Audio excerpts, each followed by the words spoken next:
What is going on, everybody? You put that damn hand down. You're getting me fired up already. What's going on, everybody? Welcome on into another Network 216 pregame show. I am Jared Fatty Bates. He is Brian Phillips. Thank you guys for joining us on what is this, week 12, week 13, something of that nature. We're playing the Raiders at Las Vegas.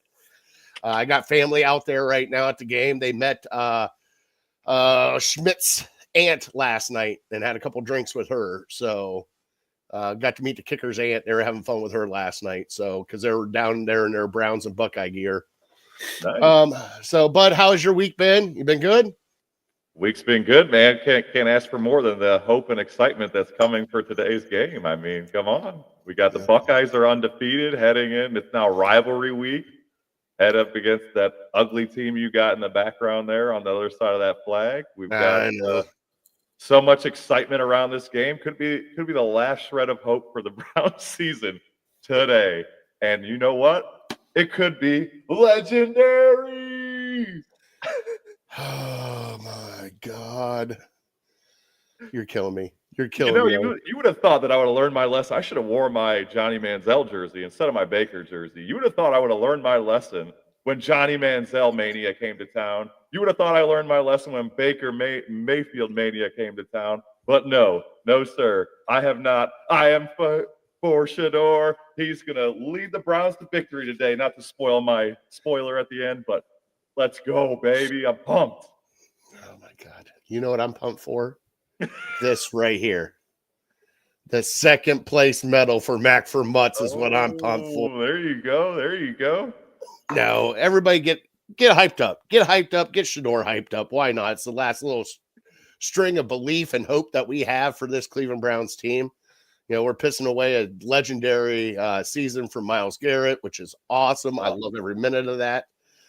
Justice says you sound like you're in a tunnel. So I don't know why that is. You might have to put down the echo noise on your microphone. Yeah, maybe that's better. Justin says we lost to the Jets. I have no more faith that we'll beat the Raiders. Got Casey in here. What's going on?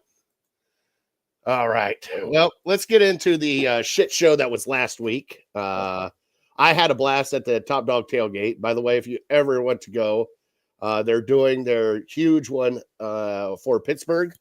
And it's Yinzer week, so they are doing pierogies and paprikash, buddy. Handmade pierogies, paprikash, a whole bunch of other stuff. So, you know, go out, check them out. They're right there on West Third and Summit, right underneath the bridge. They put on a great spread. Like I said last week, they had chili, they had clam chowder, they had roast beef sandwiches with the horsey sauce. We had all the mac and cheese. What a great time down there. But yeah, go check them out. And yeah, oh, look at you typing away. I can't even do that mid-show either. You're just doing great. But let's get into last week, bud. All right, so we played the Ravens. We had a chance to win again. We ended up losing. Dylan Gabriel got concussed. Myles Garrett had 4 sacks. Other than that, it was an ugly, ugly game. Oh, my God, what an ugly game that was. What did you see from that game? What did you take away from that game besides your boy? Hey, your boy. Well, we got to get you a Rolex. We got to get you a Rolex. If he does good, we got to get you a Rolex for the future show. You go ahead and hey, if Network 216 can afford it, go ahead and get it. I was going to say, do we have enough in the budget? I don't think we do. Hey, we have enough for one of those little Android ones you got as a kid that had the calculator and everything on it. That's how fancy we are here. There we go. We could get some analog stuff. Yeah, no, the game last week. I mean, honestly, I was slightly encouraged, man. I obviously, anybody who's watched the beginning, I was very excited to see Shador. I was very disappointed in the results, but the defense balled out, man. Hey, you can't ask for much more than the defense. I mean, they scored a touchdown, 2 interceptions. I mean, there were some wild interceptions, right? They were like, I don't know if they bounced off of people's helmets or whatever. I didn't go back and watch too closely, but Myles Garrett, you mentioned it already, 4 sacks. Carson Schlesinger, Mason Graham just continued to ball out. I mean, it is just looking great on defense.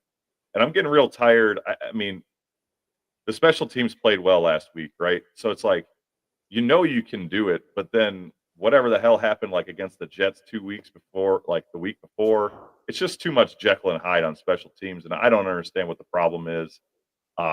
Gabriel again looks bad. I can't watch. I don't understand. I guess I mean I saw Shador and he struggled and he ran backwards and he drifted in the pocket and did all these bad things that everybody says that he was going to do coming out of the draft, and that's fair, right? That's fine. Now the problem I have though is Dylan Gabriel. We've been pushing. They've been pushing this guy down our throats. They drafted him in the 3rd round and he was a projected 6th-round pick. What they saw in him, I don't know. Most beat reporters have no idea. They didn't think he looked like an NFL quarterback to begin with. During camp, during preseason, yada, yada, yada. Here we are. He's got 6 weeks. He hasn't shown any improvement. He's still throwing the ball in the freaking dirt before it even hits the receiver's hands. He's still throwing screen passes over their players' heads. So for me, just Shador was just a breath of fresh air. Again, the kid ran for his life. They obviously didn't game plan for him, right? He wasn't the starter. And even you heard my Wyatt Teller after the game say, I think I'd only actually heard his cadence maybe 3 or 4 times the entire season. So clearly they had prepared this kid zero, right? And I know that that's a big deal that some people argue, hey, the backups don't typically get reps, blah, blah, blah, blah, blah. But going into this season, the plan that blew up in our faces, well, not our faces, but Andrew Berry just kept shaking the star and getting all the lightning bugs going excited. The plan was to probably, the most realistic plan was to roll Joe Flacco out there, Kenny Pickett, whoever. When they failed, which it did, here comes Dylan Gabriel, then comes Shador Sanders. We need to see at least what we might have or might not have going into next year to see if we're going to draft a quarterback. We didn't do that. We instead, Shador Sanders has been sitting on the bench, and now it's come out that he is this is his red shirt year. But come on, man. I don't understand the plan. I think he should have got reps, but a lot of people are arguing that it's not common in the NFL. What are your thoughts? Well, but I think the plan blew up during the draft. The plan was to have Flacco, Pickett, and Gabriel. And I think that was your 3 quarterbacks. Gabriel was going to sit the bench. You have Flacco and Pickett here as veterans. And then when Dylan Gabriel got in, I don't think they wanted to draft Shador Sanders. I really don't. And then he was there and it happened. And, like we listened to Ultimate Cleveland Show, 92.3 The Fan, ESPN Cleveland. We listened to all those. And the best thing that I got from all this is, Brian Hoyer was on with Ken and Anthony this week. And Brian Hoyer, starting quarterback for your Cleveland Browns, starting quarterback for the Patriots, in the league forever. He said you don't get reps. There's only 53 guys during the season. So you're not getting reps as a backup quarterback, period. And they're not going to try to get you reps because they got a game plan for the week. So it's not like don't read the comments. Yeah. God damn it, Justin. Now I'm going to have to take the comments off the stage and back doors for this. But, they needed to prepare a quarterback. And we all realize now that Gabriel was Stefanski's guy. They liked the way his mental process was, all this other stuff. Nobody else liked it, but they liked him for some odd reason. They had him high on their draft board. And I think that's where we started right there, is where things are getting screwed up. So this all started at the beginning, but like you said, with Shador coming in, it was a hard spot for him to come in against Baltimore Ravens defense in the second half. And knowing that your 2 tackles are gone. Oh, by the way, Conklin's hurt again. Did you get that? Conklin's fucking hurt again, Brian. You sound surprised. Oh, I'm shocked. I am shocked that guy's hurt again. I mean, he has been a pillar of health for this Cleveland Browns organization. I mean, most healthy guy on this offensive line. So, but yeah, with the offensive line, you knew the Ravens were going to blitz, and they took advantage of it, and they went after Shador Sanders. And, I'm not going to lie. There were some throws that I liked. The dart to Fanning across the middle. There was also the pass to Laverdan in the end zone. I like that because at that point in time, you're giving your wide receiver a chance to fight for the ball. Now, Yeah.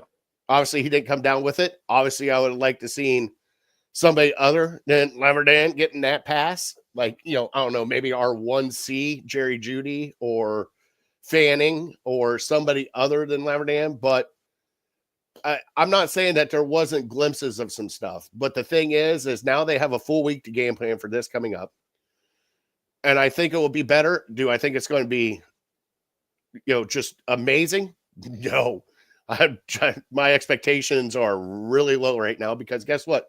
The only expectations we have to beat are Dylan Gabriel's expectations, and that's not much. No. What did you think there towards the end of the game with the Ravens? I mean, we did have a chance to win. Then they pulled the freaking 4th and 1 with the Andrews sweep around, ran all the way around. I mean, what did you think of the ending of that game?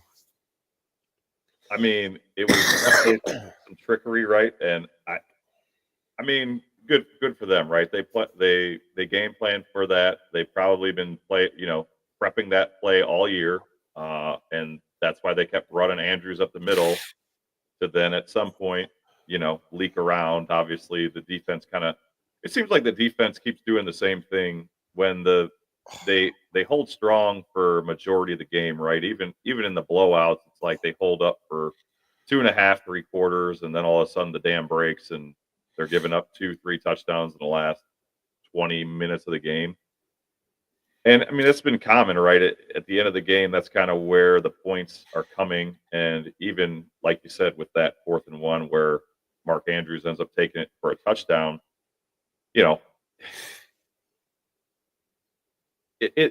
I guess when you look at it in totality, like they're really not giving up that many points. If you eliminate the short field opportunities that our offense keeps giving them, and you eliminate the special teams blunders, right? The defense is probably an all-time low in points for I don't know this specifically, but it's been a very low point scored against our defense. So even though they keep crumbling at the end, the offense isn't giving them enough, I think is the bottom line. So I can't blame the defense. I mean, it was one good play. And like I said, other than that, the defense stepped up the whole damn game, right? Like they were the only reason you had a chance because the offense wasn't moving. I mean, Dylan Gabriel again with the short throws.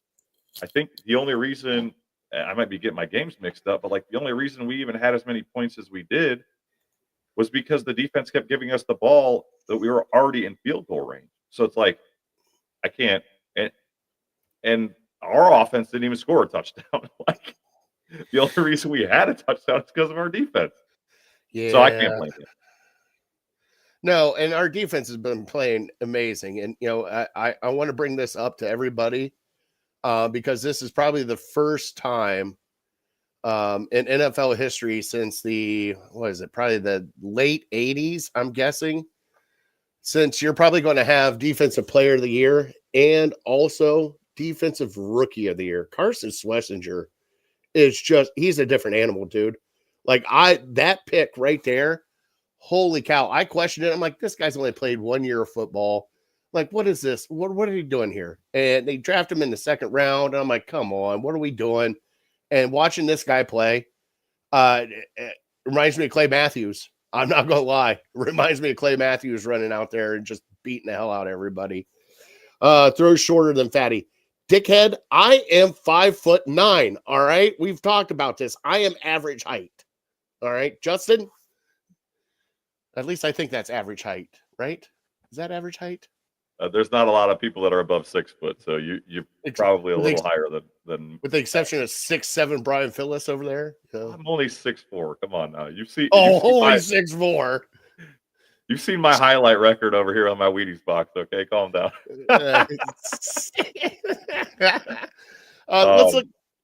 Let's look into this.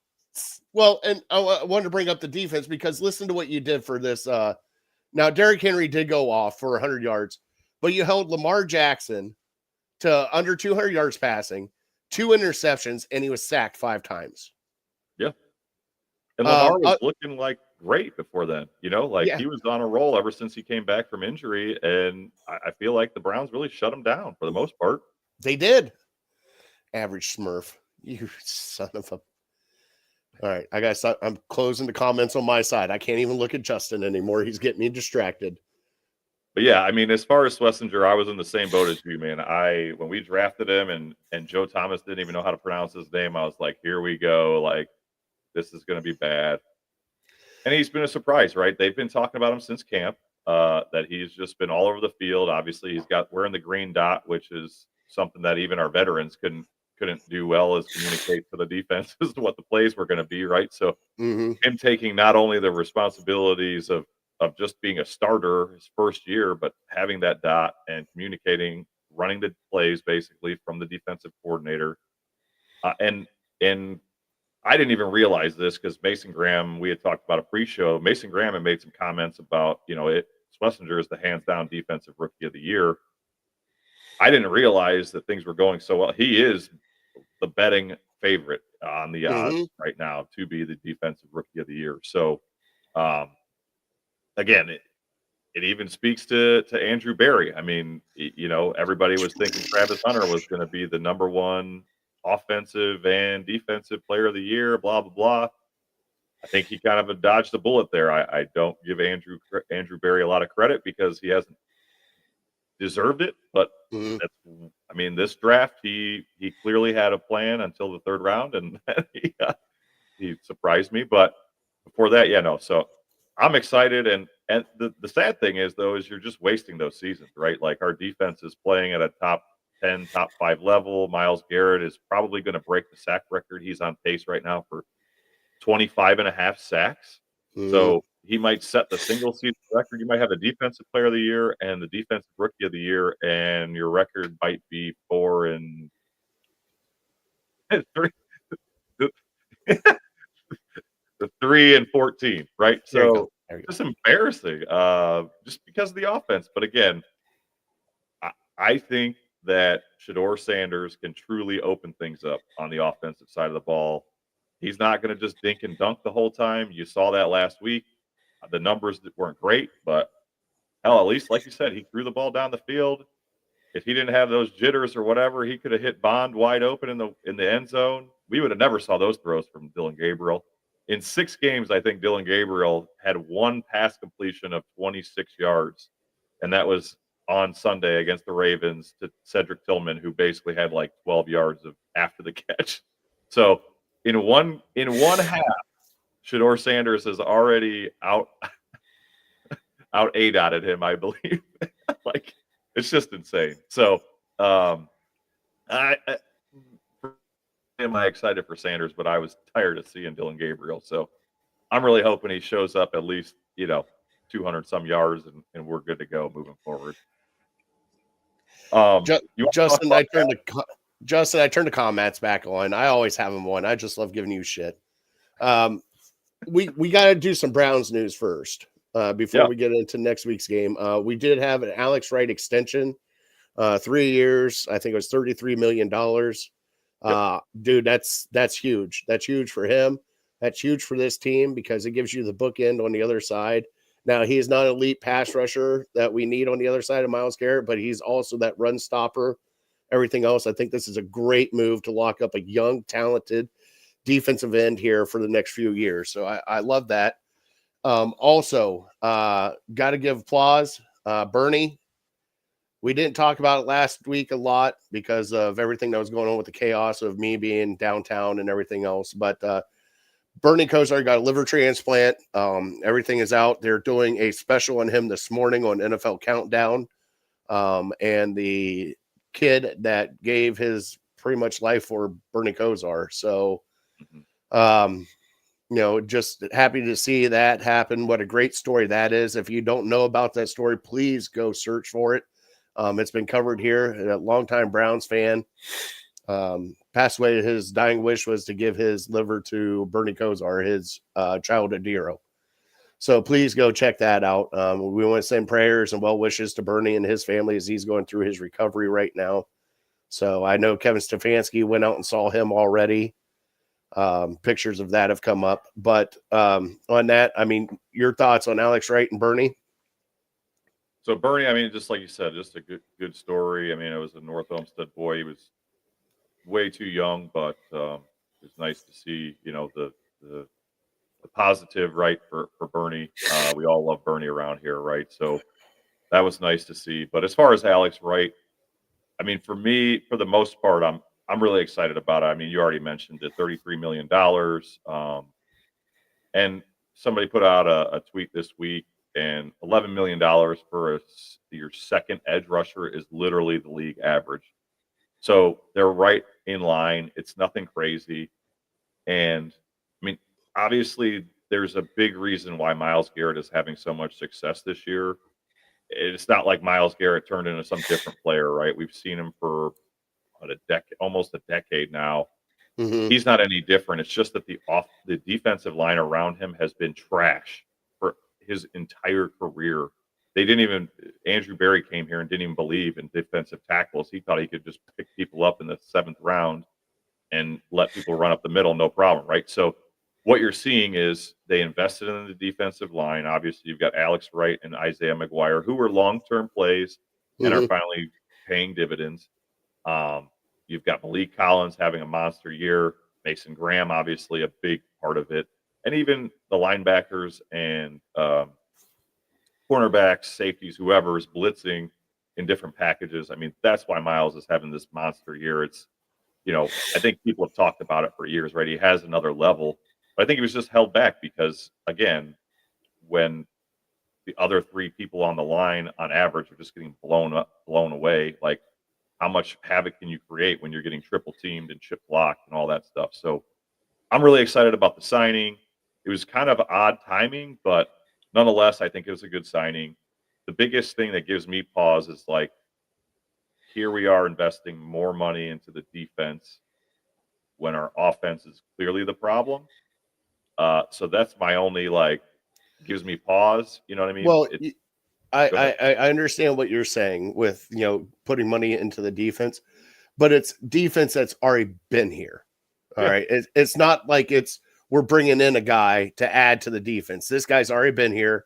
He's proven that he's good. It is just an extension. And if you think about it, money wise, that's a cheap contract for a defensive end. So you got to think of it that way too. Like, yes, it's money going back into the defense, but it's a guy that's already been here, proven himself to get this contract. And also, it's a cheaper contract than what a free agent would have been to bring in here. sure.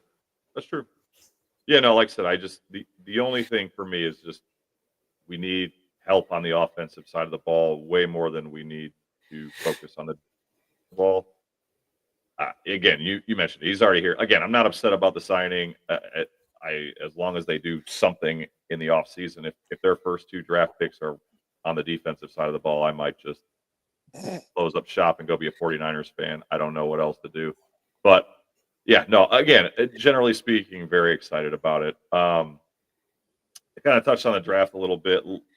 I, I threw out some things this week about if Shador doesn't end up being very good.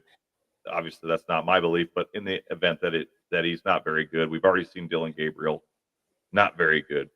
I don't know how closely you're watching college football. You've got Mendoza, Ty Simpson, Dante Moore of Oregon that seem to be all consensus first round grades now.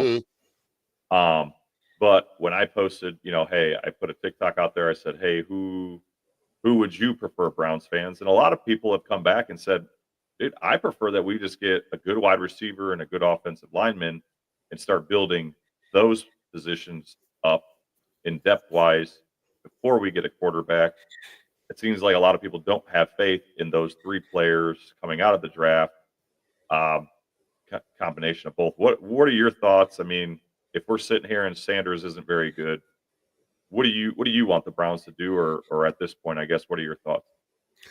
Well, see, this is a complicated situation because what the Browns really truly need to do, last year when we looked at this draft class coming up, upcoming, it was supposed to be a star-studded quarterback class.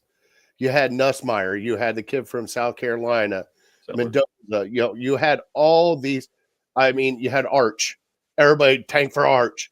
Now this is flipped halfway through the season, and it's not that way anymore. So personally, what I would do with this draft coming up, unless there is a home run hit that you cannot pass up for a quarterback, I would do completely the opposite. You need offensive line help.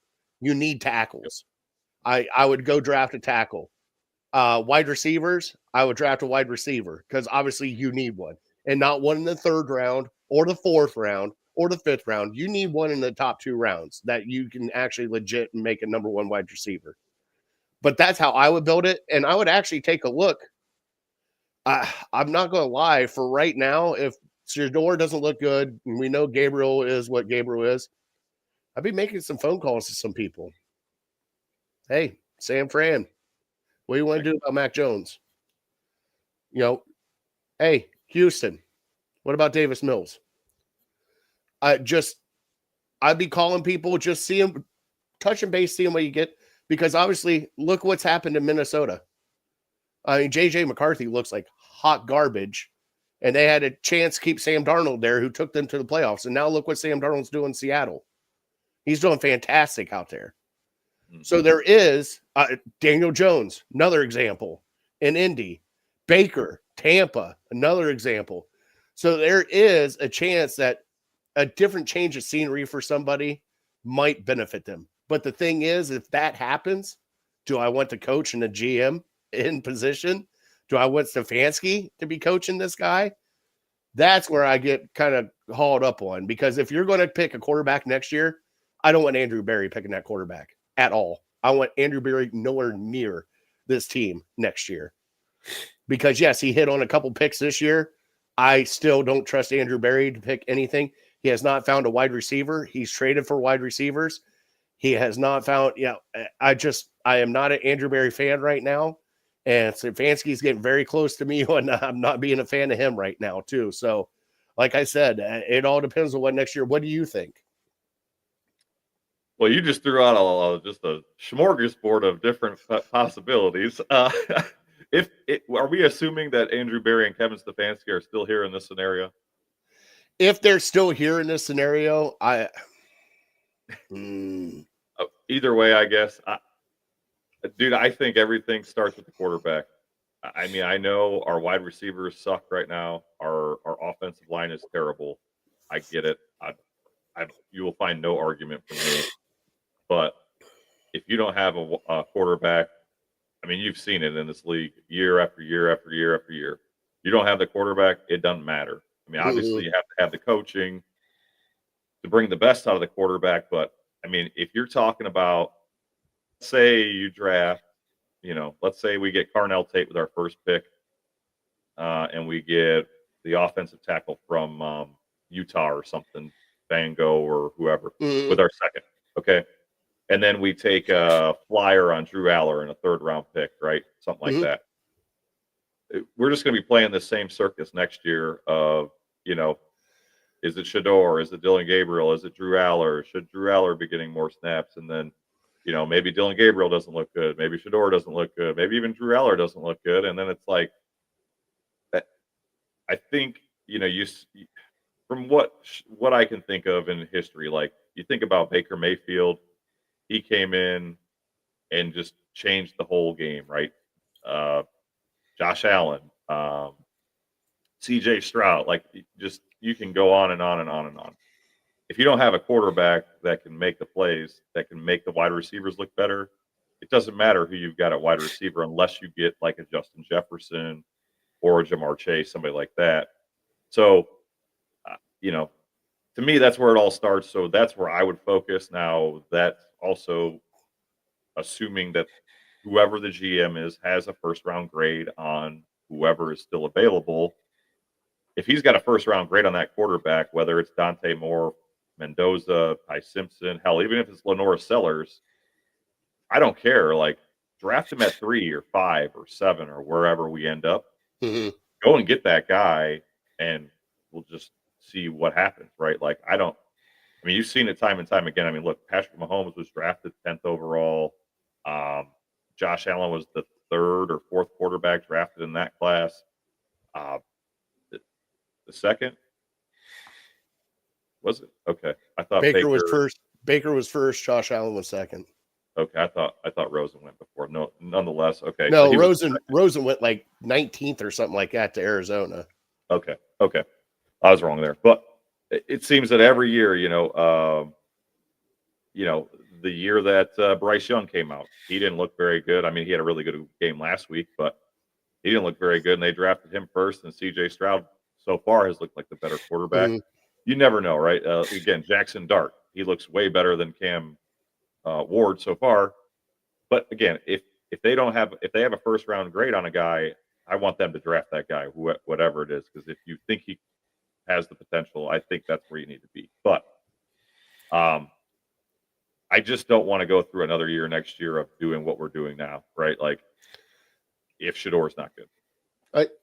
I hear you on that, but what troubles me with everything of what you're saying, like go draft a quarterback. Okay, come back next year, we have one offensive lineman, one right now. Well, they'll fix that. Okay, so it's going to be plug and play on our offensive line. So then you're going to get a first round quarterback get annihilated like Gabriel, like Flacco, like everybody else has for this Browns team right now. I understand that you need the quarterback, but also I think if you're going to get the quarterback, it has to be the right time for the quarterback. We've never had the right time for the quarterback for some odd reason for the Browns sucking. If you get an established offensive line and you get weapons and you bring in a quarterback, let's just say if the quarterback's not there next year, the year after, but you have the weapons there, you have Tate there, you have the offensive line is built back up, you have everything else around where now all you got to do is just plug in a quarterback. Everything else is taken care of. All you have to do is plug in the quarterback. I think that might be the way that the Browns need to go and address this because there's too many holes on this offense that just like I'm serious. The offense, I mean, Bitonio is probably going to retire. Let's see here. Dwan Jones is hurt. Conklin, whatever Conklin is. Teller's the only one that's probably still here if they extend him. We might have to retool this whole offensive line next year. So you think about that and putting a rookie quarterback behind that. Hey, take a look at Cam Ward and how he's doing behind that offensive line. Not the greatest, right? I hear you. So those are the things that kind of concern me. But yes, if the guy is there and you think he is the guy, take him. You can't pass it up. Take him. But if you're having question marks about that guy and you don't think he's the guy, there's so much other stuff we have to do for this team. No, you're right. I mean, it is a tough spot. And obviously, I mean, yes, I think everybody's right. There's, we obviously need a wide receiver. We need offensive tackle help. We need a quarterback, right? Like we need all three positions. Well, and that's the thing. Like they took care of the defense. We got a linebacker last year. We got a defensive tackle last year. We got a cornerback that we drafted that's actually playing good. So the defense is set. I mean, this is set up to be this draft coming up an all offensive draft. Like there shouldn't be any defensive players in this draft that we're drafting. I mean, it should be, out of all the picks that we have, I mean, maybe one or two picks on defense. That's it. It should be straight offense all the way down the board. I'm with you. I would love to see whatever they do in the first round after that. All I want to see is the offensive linemen and wide receivers, nothing else. Like just stockpile them. Lottery tickets, baby. Big boys and speedsters. Big boys and speedsters. Big boys and speedsters. Yeah. Maybe sprinkle in a cornerback or whatever. I mean, something for depth somewhere. But I would love to see the draft of wide receiver, offensive tackle, wide receiver, offensive guard, wide receiver, offensive, like all the way down through. I would love it. I'm thinking about starting to do some mock drafts, and that's literally what I would do. Give me the best lineman, give me the best wide receiver for the next 6 rounds, please. Now we do have our daily poll. Our pregame poll is out. I gotta get my mouse working again because it froze up on me. Right now on X, you can go vote. What do you think Shedeur Sanders passing yards will be today versus Raiders? Over 170? Under 170. That's where Vegas has him at. I think it's like 160 and a half. I think they have him at. So we just went 170. Right now, bud, it's a tie.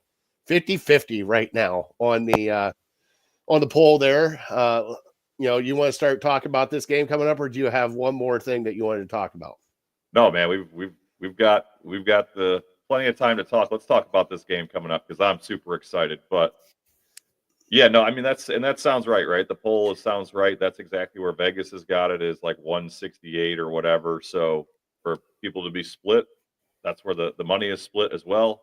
So you don't know what to expect. This is his first start. But really, I mean, you're looking at two bottom feeder teams, right? Right Mm-hmm. now, we're both 2-8. We're on the road. Our defense doesn't play as well on the road. But in looking ahead to this game, I noticed that there was just a ton of parallels. It's almost like looking in the mirror when you look at the Raiders and the Browns right now. You know, the Raiders have got Max Crosby on defense, and you don't really hear about anybody else. And same with the Browns, right? We've got Denzel Ward, but nobody really throws his way. So really, all you hear about is Myles Garrett and the rest of this defense. Our old offensive lines are both not very good. Our wide receiving core is both not good. We both have rookie running backs that are highly touted. You've got Ashton Genty, who was drafted number 6 overall from the Raiders, and then we've got Quinshon Judkins, which obviously we got in the second round. And it was kind of eerie, thinking about it, and saying even with the tight ends, the tight end Brock Bowers, Bowers and Fanning. Highlight Fanning and Njoku, probably not as good as him, but I wanted to touch on real quick before we get too far into the stats and stuff. As far as Ashton Genty goes, it doesn't seem like the Raiders have used him anywhere near as much as you would think for the number 6 overall pick. Do you think they regret that pick? Do you think they would rather? I mean, I like Judkins more than Genty at this point. What are your thoughts? I don't think they regret the pick. I just think they're hampered right now because they got Geno Smith, who is throwing more interceptions than anything else.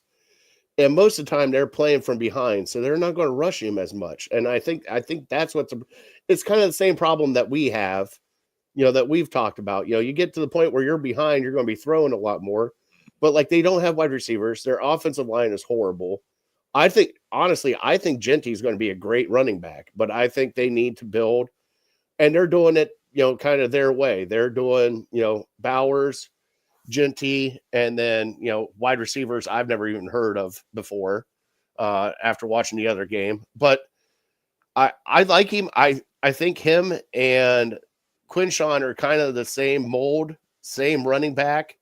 But it's just hard when you're on a team like this to get your yards and get your carries, because if you look at it, plus also look who's calling plays for Las Vegas. Chip Kelly. I mean, come on. Your buddy. Oh yeah, he's so my buddy. So my buddy. The guy that reinvented the game, and yet he can only get an offensive coordinator job right now because he sucks as a head coach. He got us a Buckeyes championship. I can't be too bad at him. As an offensive coordinator. That's fine. With it was horrible watching. Doesn't the Buckeye offense look a lot better with somebody else calling plays right now? Maybe it does. Don't you answer the question? Stop watching it. No, yeah, no. I'm very happy at the offensive coordinator we currently have and the defensive coordinator we have as a Buckeyes fan. But as far as the Raiders go, I mean, yeah, no, maybe it is Chip Kelly, because Geno Smith current stats for the year: 12 touchdowns to 13 interceptions. Oof. The Raiders actually are -4 in turnovers on the year, and the Browns are +3. So, look for some turnovers. I mean, Genty, you mentioned it again, probably because they're throwing a lot, but he's only averaging 55 yards per game. And honestly, coming out of Boise State, I thought this guy was going to be blowing us out of the water come week 1, like 100+. I remember yards. Browns fans wanting him. Yeah, sure. I mean, he looks a lot. He reminds me a little bit of Nick Chubb. Trey Tucker is their lead wide receiver. Obviously, you just mentioned it. They just traded the only good wide receiver that they really had, but he's leading them 502 yards, 5 touchdowns. Even Bauer, I know he was injured for a little bit, but he's got 455 yards, 3 touchdowns. And then if you look at Crosby versus Miles, I mean, Crosby's only got 6 sacks to Miles 15. So I'm excited about this game again. The part of the excitement is I think the defense is going to. I think this is going to be the best game you see our defense play on the road for forever, like in a long time. The strengths of their offense are the tight end Brock Bowers and their run game and Genty. And the Browns have been stout against both tight ends all year, aside from the one weird run that Mark Andrews had last week. Aside from that, they have been stout against tight ends. They have allowed very little yards. I think maybe 1 or 2 touchdowns to a tight end all year. And obviously, they've shut down the run week after week after week. You just mentioned it. They gave up 100 yards to Derrick Henry. But in the first game against Henry, I don't even think he had 30. So I think the Browns' strengths really come to light here. And if Shedeur can get the ball down the field, like I hope he can, that will open up things to then Judkins actually being able to run the ball. They won't be just stuffing 8 guys in the box every play and just daring us to throw the ball. They will hopefully have to worry about deeper passes, and then that can open things up. Then the defense isn't on the field the whole game. And I think the results will speak for themselves. What else? What other highlights are you looking forward to this week? I want to know. I want an honest answer. What are your expectations for Sanders this week? I'm being dead serious. Because I know you're going to get my blood pressure up, but I honestly want to know what and honest. Be honest. Don't mess around and try to get my blood pressure up. Be honest. And just let me know what you think Shedeur's going to do today. Honestly, I think you're still going to see some sacks. I think you're still going to see some drifting. You know, there's still going to be a couple plays where you're like, damn it, just throw the ball out of bounds and live for another down. But I very easily can see him. I think he's going to have over 200 yards passing, which is silly, right? Because if you would say that about any other quarterback in the league, it would be like, yeah, duh. Like, you should be able to get 200 yards, no problem. But again, we've been watching Dillon Gabriel and this stagnant offense and this terrible offense all year. I think he can easily put up over 200 yards, and I think he easily throws for 2 touchdowns in an offense that is more focused on him this week than him just kind of jumping in at the last second last week. I don't see. I could easily. I've already put my wagers down, and I could definitely see him going over that. So yeah, no, that's where I'm at. I mean, what do you think? I mean, you think he's going to have less than 100 like some of the other fans? Realistically, it's hard. It's so hard because our offense sucks. Like I'm being serious. Like our offensive line sucks, and I want to have hope. I want to have hope that he could actually go out and do something. But the thing is I've been beaten down so much as a Browns fan, and I mean not like a little bit beaten down. You know, you get to glimmer, you're like, you're already concussed, and you're coming out of it, and you're like, oh, this is going to be, and then you get punched in the face again and get concussed again. That's what it feels like. You know, what is it? Rocky 1, when he just kept getting jabbed in the face all the time. All you see is his head going like that. That's exactly what it is being a Browns fan. Can I see him doing what you're expecting? I can. Do I expect it? I don't. I mean, I think he might get a passing touchdown. I think he'll probably be right around, seriously, I think he'll be right around 170-yard passing spot. I do think we'll see more stuff down the field because that's what he excels at, and it's not Dillon Gabriel. But also, I see this defense, and I'm worried about this defense blitzing like Ravens defense did because they didn't respect anything down the field. And I'm just worried if he can pick up the blitzes, honestly, and if our running backs can help pick up the blitzes and protect him. But if I had to give a game stat for him, I would probably say, 160 yards passing, 1 touchdown, 1 interception, and probably sacked 4 times. So the big thing for me this week is if he can just keep, and Jay Crawford actually mentioned this on the Ultimate Cleveland Sports Show this week too. If he can just have one more touchdown and interception, whatever that is, 2 touchdowns, 1 interception, 3 touchdowns, 2 interceptions, I don't care. If that's the case, then I will be happy. And I also think that they're gonna run the ball a lot, right? This Raiders defense is not good against the run, so I could see Judkins putting up over 100 yards. Oh, geez.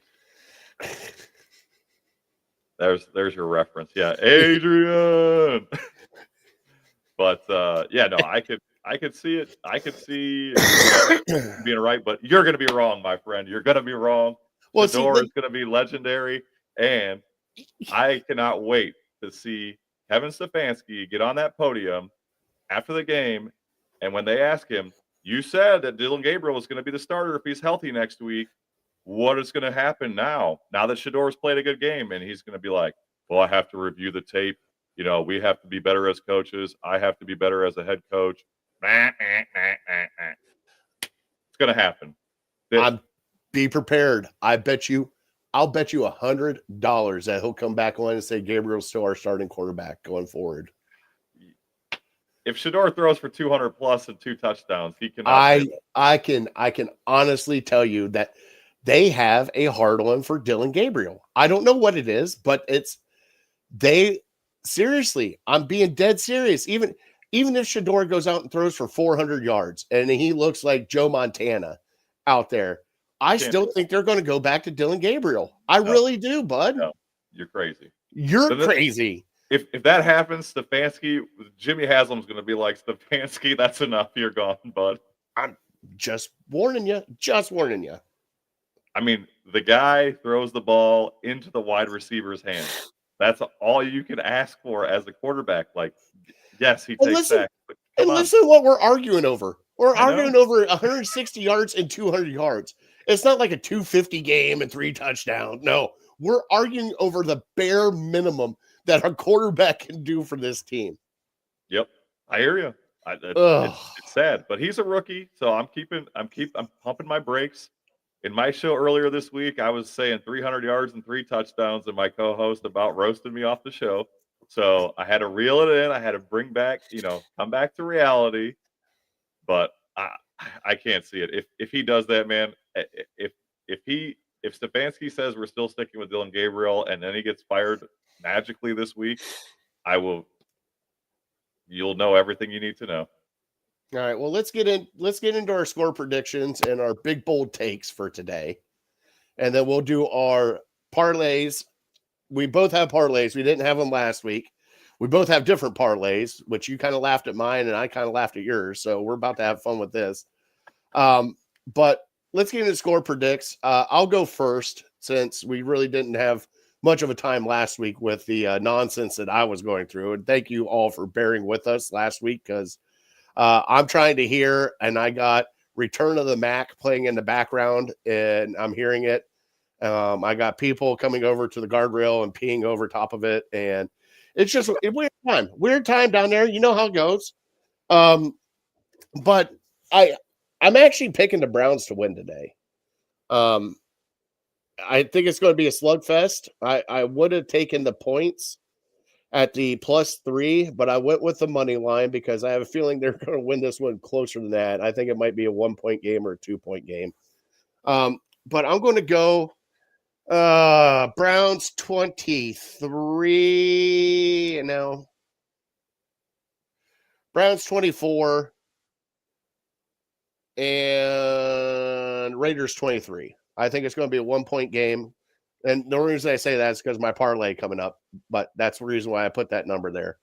What do you think? What do you got looking for score-wise here? I've got the Browns winning in dominant fashion. On the road. Dominant fashion. Below it. Dominant fashion. 21-9. That's dominant fashion? It is for this team, bro. I don't know. Oh, my God. If Shedeur had been playing all year, I would say 35-9, but he hasn't been playing all year. Oh, my God. This is his first game. You got to give the Rook his time to shine. Listen, and the reason you're so beat down, I think, and it's understandable. I saw this stat come through on TikTok, Twitter, all the things all week.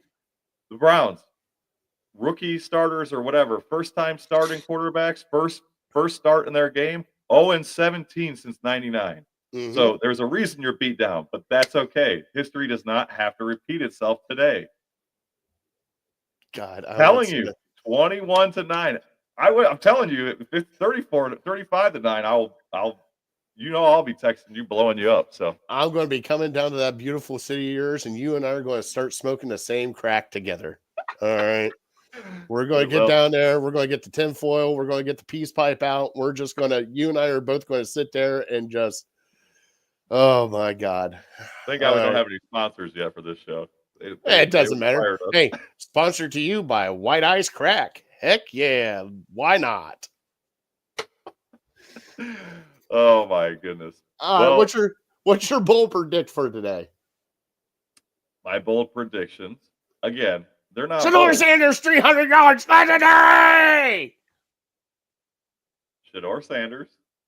Okay, God. 225 yards, baby. Browns defense, 2 takeaways this week. Browns defense, I already mentioned it, holds them to single digits this week. They're not even going to put up 10 points. It's going to be a 9-point score for them. What about you? What are your bold predictions for this week? Shedeur Sanders 250? Do I hear it? Auctioneer? No, God, no. Shedeur Sanders looks competent. That's no. I think today, the bold predict that I got, it's obviously Myles Garrett's going to eat. This offensive line is just atrocious. Atrocious. I get another 2 sacks from Myles Garrett on his quest to Miles 4 more. Here we go. There's another one.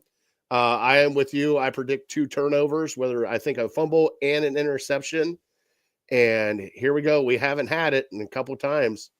I'm going to get a Junkins over 120 yards rushing today. Love it. I think this is going to be, I think they're going to feature him and then go off to play action with Shedeur. I think that's how it's going to go today. But I've been wrong before, so don't bet on that one. But bet on these 3-leg parlays brought to you by Fatty and Brian. Should we call Fat and Skinny? Fat and Slim? Jay and Silent Bob. I don't know. We could strike something up there. Fat and tall. There we go. Tall and fat. Mario and Luigi. I don't know. We could go on and on and on. All right. Go ahead with your 3-leg parlay that you got. So the realistic 3-leg parlay that I have. What, mine's not realistic? Is that what you're saying? No. That's not what I'm saying. What I'm saying is I'm giving the fans a realistic parlay because my other parlay. Oh, Nobody's probably jumping in on. So again, as we've talked all day, I think Shedeur Sanders is going to easily throw for over 200 yards. So take Shedeur Sanders 170 plus. Take Shedeur Sanders for 1 touchdown. And take Jerry Jeudy for 40. Oh, my goodness. 40 yards receiving.